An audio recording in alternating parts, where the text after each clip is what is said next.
Hello and welcome to those joining us today. We've got Mike and Nick and myself from Mission Church. If you watch our videos, you've met us before. That's no biggie. But we have Vi Haas, who is a friend, longtime member of our church, has even gone as far as to be on staff at our church. She currently especially steps in when we're doing outreach events and things of that nature and helps coordinate those. So a big part of our community and somebody that we really appreciate and love. And we want to talk today about the Asian American experience in America and the church through the eyes of somebody who has perspective. And so, of course, we're acknowledging the terrible news of the shooting in Atlanta, acknowledging as well that there are many layers and the news is not all out. The investigation is ongoing. Of course, there probably are many things that we'll learn about this in the coming months and years. But what it has undoubtedly done is it has brought to the surface the experience of Asian Americans, especially in the last 5 years or so. So that it's brought to light some trends, some mistreatment, some history. It's helping us think about that. It's an opportunity, if we'll take it, to examine that. And I think even being here in Tucson, Arizona, we have to acknowledge things like there's stuff in our history that's painful, like Japanese internment camps under Roosevelt. One of the biggest getaways in Tucson is you drive up Mount Lemmon Highway, which was built during this period. And so there's painful history. That stuff isn't just gone and over. That kind of history rises up at times like this. And that's the discussion that we want to have. So Vi, first of all, why don't you just launch us off by telling us a little bit more about yourself, your family, your cultural background. Of course, Asian American is broad, but tell us about you and your journey and your background. Yeah, so my name is Vi, and just like Andy said, I've been a part of the church community, Mission Church, for a while now, and fully involved. So I am Vietnamese American. Both of my parents were from Vietnam. They both escaped after the war, and I was born here. So they came to the States, had me. I was born and raised in Illinois, and then I moved out to Tucson, Arizona before I started high school. So that was over a decade ago now. Yeah. Yeah. And that's, thank you, Vi. That's huge. And so coming, like I said, broad Asian American experience, that experience of coming after the war in Vietnam for your folks was probably very, very impactful, very unique. Yeah. But there's a shared experience, I assume, in being Asian American. So as an Asian American, how did this news about Atlanta impact? Like, what was the feeling you had when you saw this in the news? I think you learned about it a little bit late or something, you said, but. Yeah. I learned about it later in the day. I read the headlines thinking, about 8 people dying from a shooting. And at first I'm just like, okay, great, another shooting. America is very infamous for that. But then as I continued reading more and more into it, learning the victims and who they were, then it hit me differently. Again, most of the victims were Asian descent, and they were women. Yeah. And as a woman too, and continuing to feel vulnerable and wary of my safety and well-being has hit me. That these women were Asian too. And even though I believe, 4 or 5 out of the women were Korean descent, even though, they're Korean. But again, I really identified with the loss there and what the Asian community is going through right now. Yeah. So you're feeling it on 2 fronts.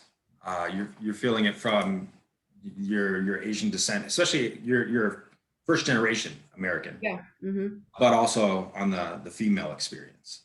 Yeah. And it hurts because that is because there are people out there who don't want us here, Mm. think that our existence should be erased because of who we are and our descendants and who, yeah. Yeah.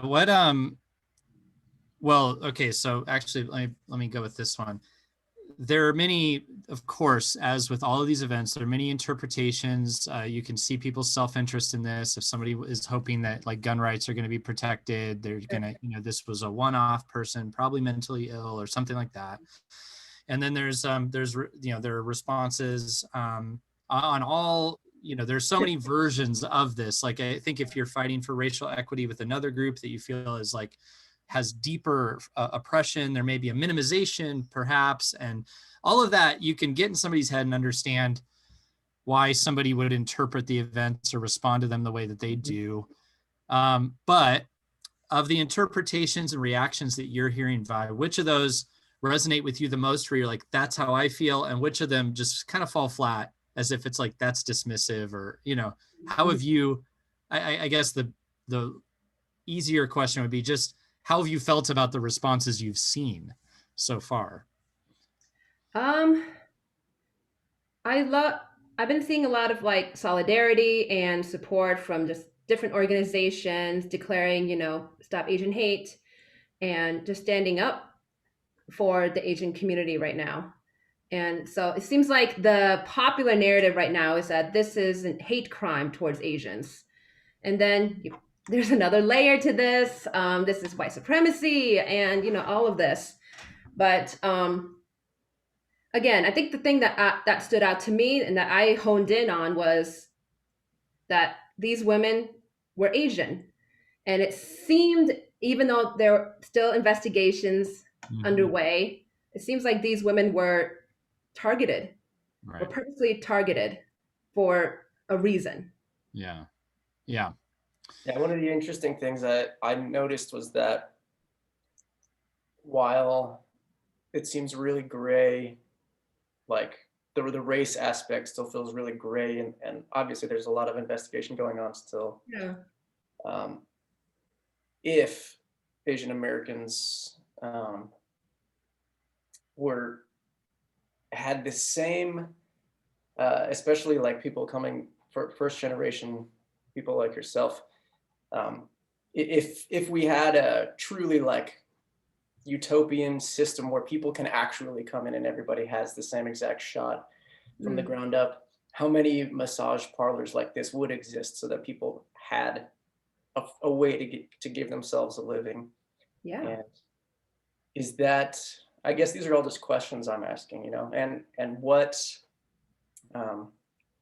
why is it that like there is a specific phenomenon where massage parlors tend to be like staffed by Asian women specifically, and because that obviously makes them more vulnerable to people who are going to be sexual predators, and even a guy like this, there's a reason they were in harm's way. And if those are just all the questions I'm asking myself, because I don't feel like I have a really great answer to it, but there seems like there's something there that needs to be addressed. Yeah.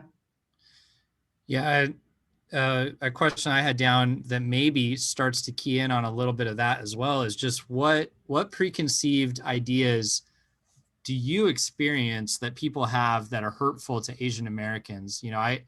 I've noticed some, but to me, they pass by a little differently because they don't hit me personally. Which are the ones that you would see that you'd say these preconceived notions are part of this problem? I mean, that ties into the model minority myth, right? Where just like, if you're identified as Asian, then, you're probably good at math and science. If you're Asian, Asians are, quiet or submissive. Asian women are good, partners or wives. Asians are hardworking and they excel at everything that they do. Or Asians, they don't speak English very well. So these are just, these are some of the few preconceived notions about Asians. And even though some of them have a positive connotation to them, but it was designed to be divisive. This is a divisive tactic because the model minority myth and among other stereotypes about Asians was created during, what was it, the height of the civil rights movement to combat against the Black community, saying that here's the Asian community. They are a model minority. They are here to work hard and they find their place by working hard. And why can't you be like them? Right? So they're just pitting the Asian community and the Black community against each other by using that myth.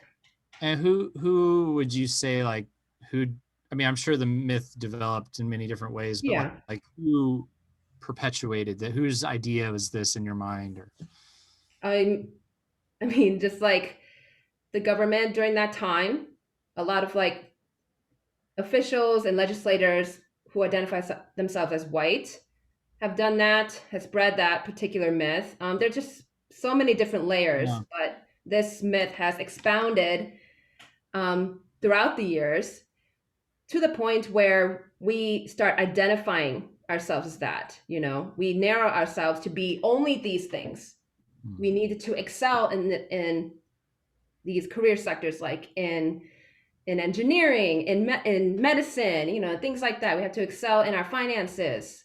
We have to be successful in academia. And so it becomes embedded then within Asian culture to then live up to these. Yeah.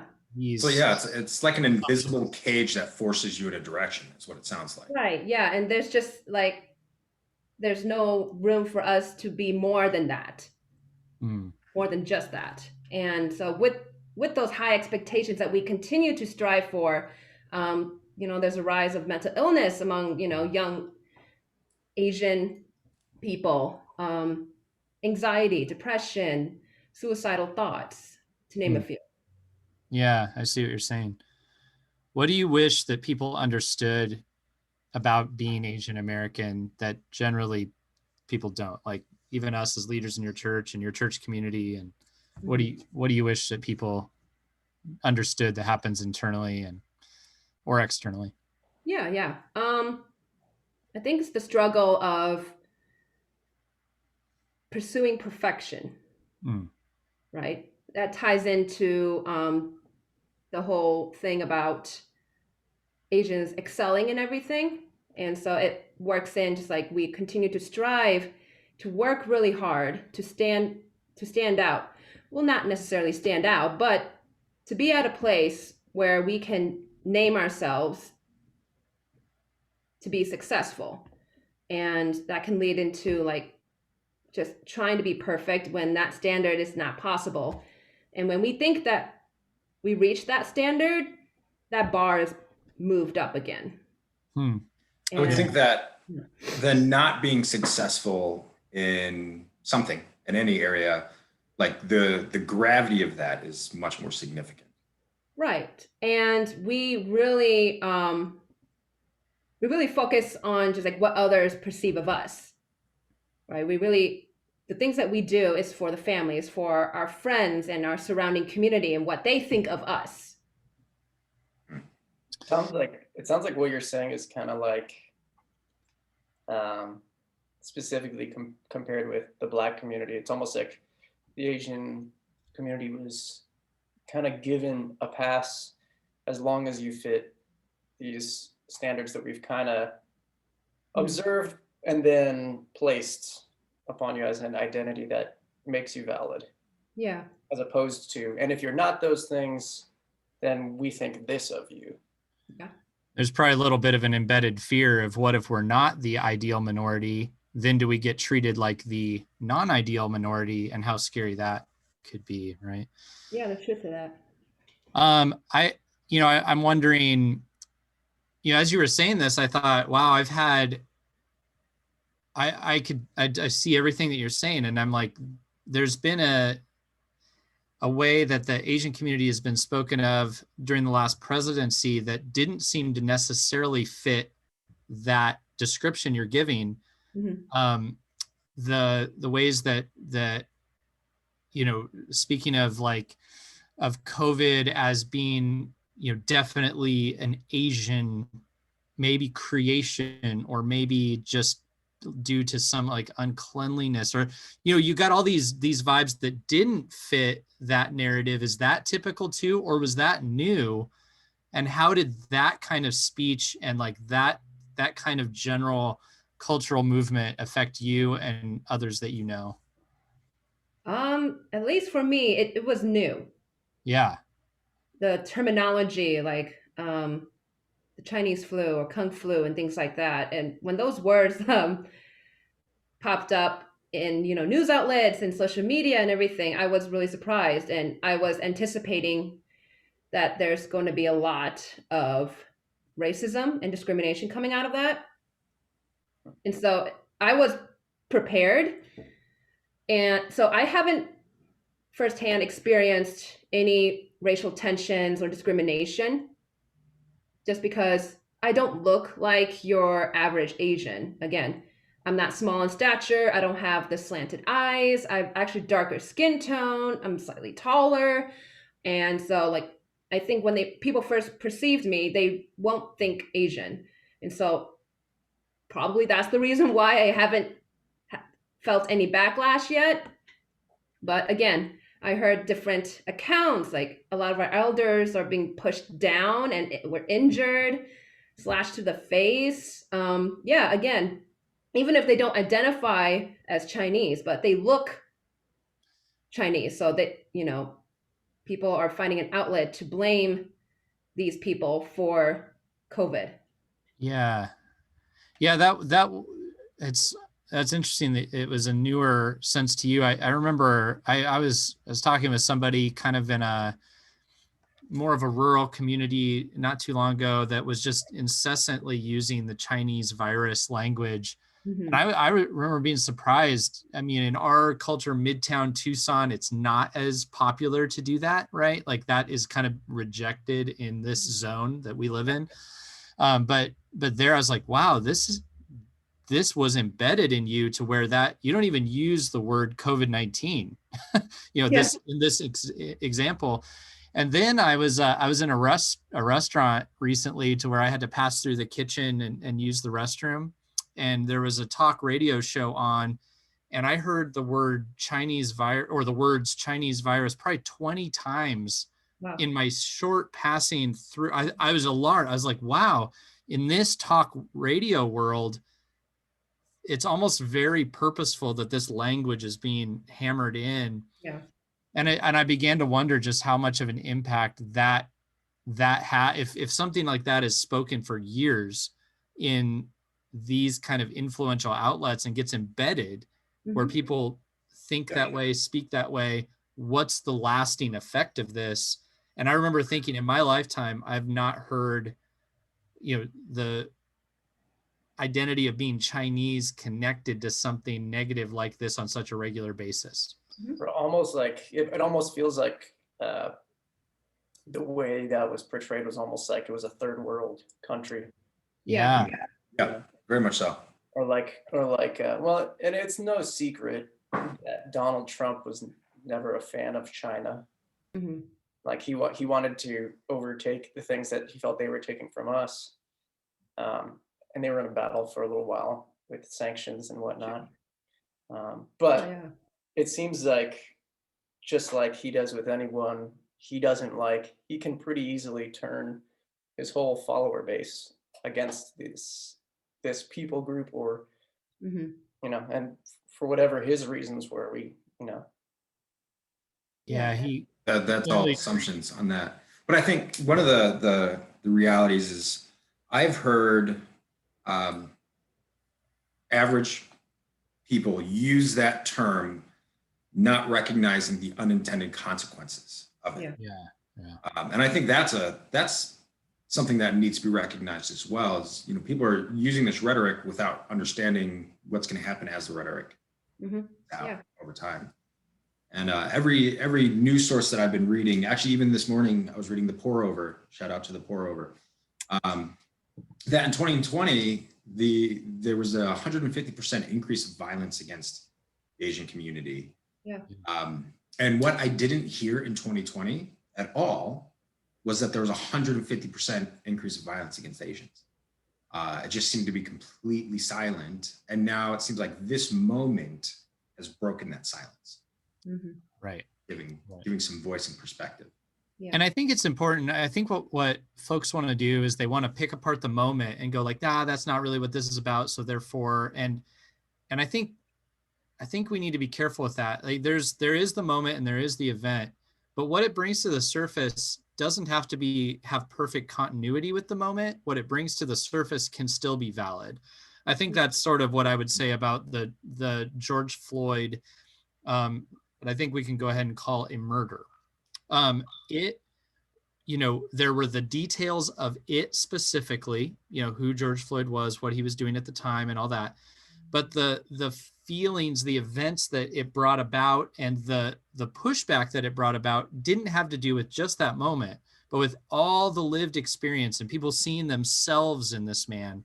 And that's really important. And I think a moment like this is similar for the Asian community, in which like especially Asian women are seeing themselves in this event, the potential of themselves to be in this event, and are having these feelings that are strong because they can imagine it very easily. And the validity of that doesn't have to be tied only to the event itself and whatever investigation shows exactly happened, right? It doesn't, those are two things that need to be understood independently of one another. And this will be something that people look back on, which leads me to ask, Vi, what other, I mentioned that Mount Lemmon Highway thing, but in our American history, what other things, what other events, what other, issues in the past that some folks might go, oh, that's just ancient history, to you doesn't feel like ancient history? Like what other signposts in the background,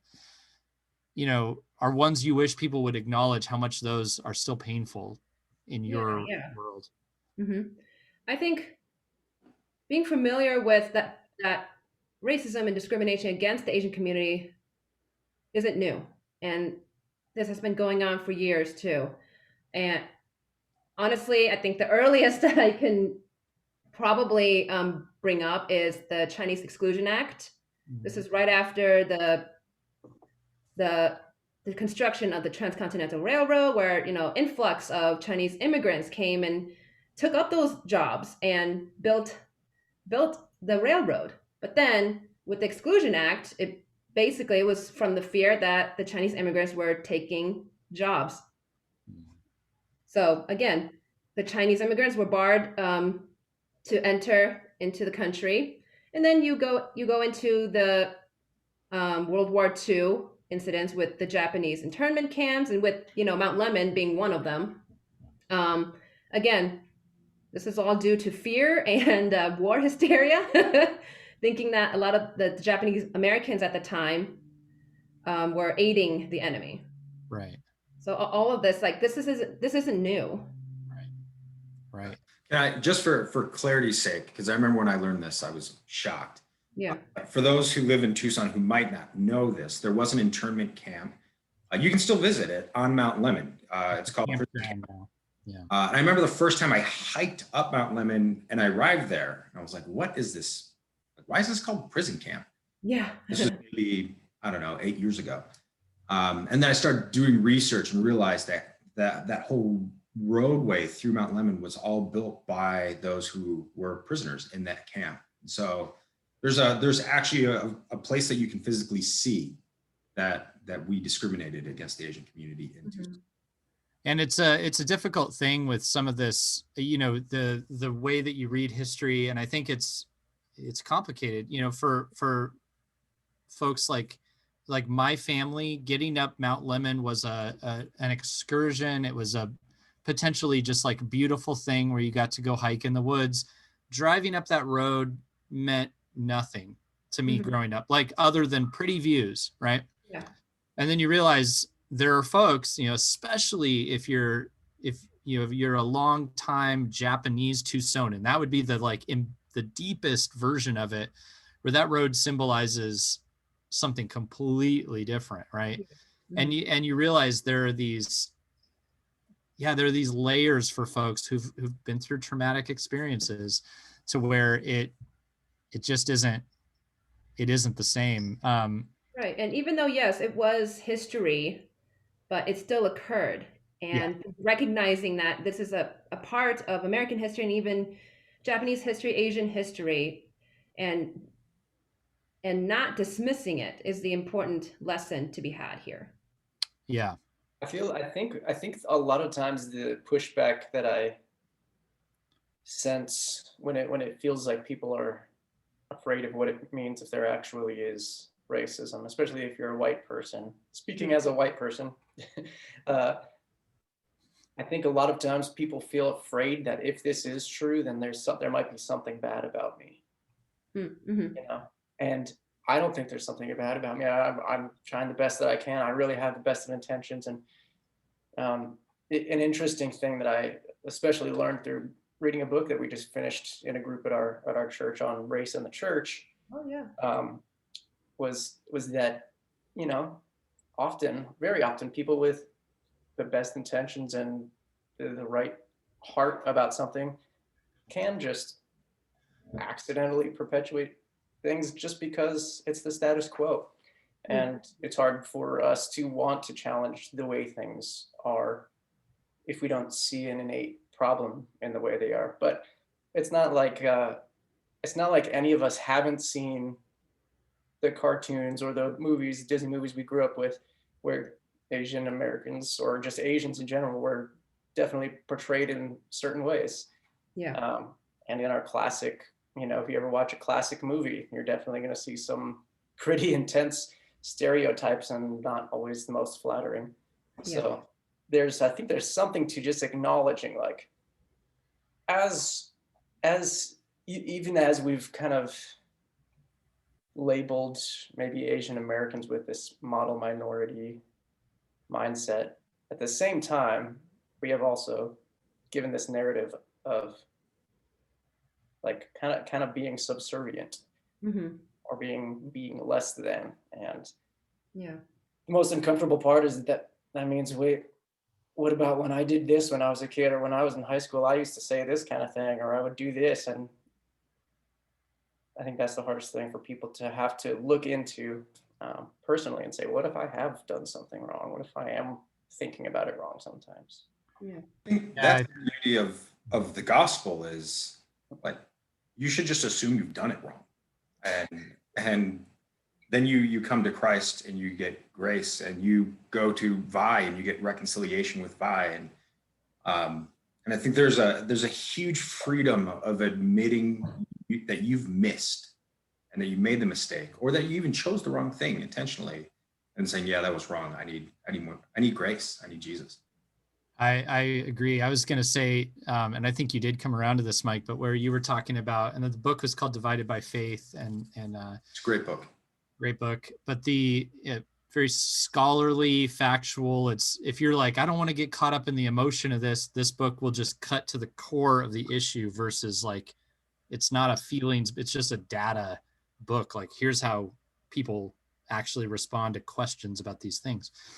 But the other thing that it showed, and it talked about the history of the evangelical church with race, was that there were, you know, when you talked about the best intentions, I think something that I came away after the book is I think what it exposed was that it wasn't the best of our intentions that went into some of the racial reconciliation work. Actually, the intention was to just like get the problem resolved on the easiest plane. Like, I will have a friend of another race, and therefore that will prove that I have worked on this, or something, you know, things like that. Those were all pretty accepted ideas.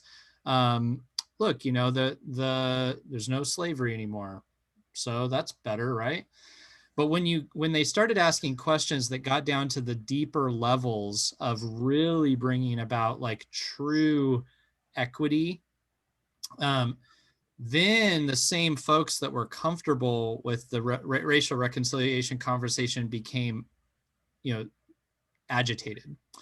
And those were the questions when they talked to folks of the minority community, where they were like, this is where the problem always has been, you know, down here. It's not just having a new friend or whatever. So what it exposed to me was that the truth is, when I think about a situation like what you brought up, Mike, about why is it like so many Asian women in the massage parlor or whatever, like if you brought up like the idea of like an Asian female senator making decisions for your district, are you now comfortable with this? Why not? I think those deeper level things are not resolved in all of our hearts. And so, Nick, what you're saying is so key in my mind with that, like the idea of like proving I'm good, I'm righteous, I don't do anything bad, that leads to surface level change, not deeper change. It's not biblical, because nowhere does scripture ever tell you get to a place where you're, squeaky clean. It shows you that your heart is more deceitful than you want to believe. Anti-gospel. Yeah. But it's also pretty human. Yeah. And so your willingness to see that enables you to actually like engage in some deep repentance and not have to make this claim that you're good, you're not doing it, I'm not part of the problem. So the truth is, like, we would all be saying to you, Vi, like, I assume we are part of the problem, which leads to this question. What would you hope for from, let's go out of the cultural question and just say to our church community, what kind of practical or even like deeper level, what would you hope for from us in relation to the Asian community now and always? I think being in a posture to listen and to understand. What Nick brought up, where like there'll be people who will deny the Asian American experience, and even the Black experience, deny it tooth and nail. But I think the church needs to be in a posture to listen in humility and to not combat it in any way or deny it, just because like our experiences are relevant. They were real and they have happened. So being in that posture. Also, right now, the Asian community, we are speaking up. We're not being silent about this, but the common thing about Asians is that we are quite silent about our pain and suffering. We basically, there's a term like we swallow our suffering. We don't usually bring it up to our community or even to our friends and family. It's just something that we have to bear. We have to grin and bear it ourselves. And it's the concept of saving face. This is something that we don't talk about. So reaching out to any of our Asian friends and family members in the community, check on them and see how they're doing, can mean a lot. Let's see. And then I think another thing too, is it okay if I bring up scripture? Yeah. Yeah. So again, this is from Isaiah 61, and this was Isaiah's prophecy, but then Jesus used it, read it before the start of his ministry. The Spirit of the Lord God is on me, because the Lord has anointed me to bring good news to the poor. He has sent me to heal the brokenhearted, to proclaim liberty to the captives and freedom to the prisoners, to proclaim the year of the Lord's favor and the day of our God's vengeance, to comfort all who mourn and to provide for those who mourn, to give them a crown of beauty instead of ashes, festive oil instead of mourning, and splendid clothes instead of despair. And they will be called righteous trees planted by the Lord to glorify him.